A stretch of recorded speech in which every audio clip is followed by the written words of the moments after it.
好，咁事不宜遲，咁我哋先講一講，又係由1開始先啦。咁呢個月裏邊比較施展不開啦，有壓力啦，好似覺得拓展唔到，即係樣樣嘢咧都好似好有掣肘咁嘅，即係無論做嘢啊、工作上啊、財運都會係噶啦。即係假設你係一個管理者，權力啊都會受限制噶。咁下屬嘅配合度係亦都會偏低，溝通嘅程度亦都會偏差。我諗呢個月裏邊咧就係好似有多嘢喐唔到，動彈不得，即係個人咧好似感覺好受困啊。咁所以如果你有啲叫大型嘅計劃咧，咁我覺得可能未必要喺呢個月裏邊去 push 嘅，因為你會覺得好似冚頭埋牆咁樣，即係好似哇撞極牆都好似係推進唔到咁，亦都會暗中咧容易係會俾人扯後腿啊。有啲人會搬弄是非啦、推卸責任啦，就係咁樣嘅。咁所以咧就喺呢個月裏邊咧，就我覺得係穩守，即係你做開啲乜嘢嘢，你 follow 翻嗰啲 project 咧，咁就 OK 啦。開太多新嘅嘢咧，你會覺得好似推進唔到咁樣嘅。咁所以咧就唔好強行推進新嘅計劃啦。咁亦都係比較混亂啲啦，都係避免就係你自己本身嘅情緒同人哋會反面㗎。記住要同上司同埋同輩咧保持一個良好關係。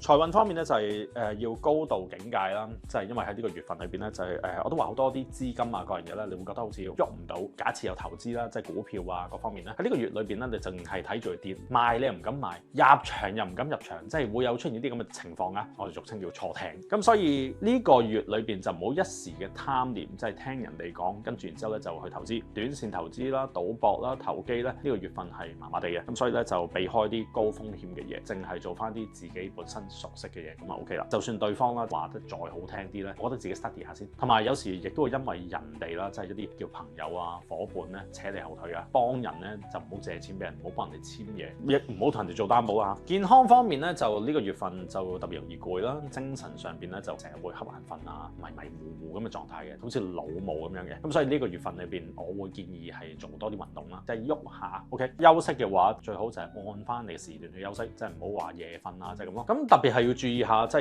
腰啦、泌尿系統啦、腎氣不足啦，即係或者叫血氣唔好啦。咁建議你就可以叫規律啲食嘢啊、睡眠啊規律啲。感情方面咧，就單身者容易遇到一啲叫表面上熱情嘅人，但係實質嘅動機咧唔係咁單純嘅人。咁所以呢一個月份，我勸你咧就可以睇定啲先，即係無論感情啊、投資啊各方面都係睇定啲。對方咧營造一個叫安全感啊，可能係引你落答嘅啫。咁所以小心啲啦，觀察下先，即係做個 friend 先。咁如果已經係有伴侶嘅人咧，你要小心咧，就係預防一啲叫第三者介入。如果你覺得好似老公就唔知出邊同啲咩人傾偈嘅，其實你可以質問下佢嘅，你感覺唔舒服嘅，你寧願快快脆 clear up 一啲誤會係會好啲嘅。咁如果係你自己本身咧外邊有啲誘惑啦，咁你自己要小心啲啦，即係唔好去做錯事情咯。OK。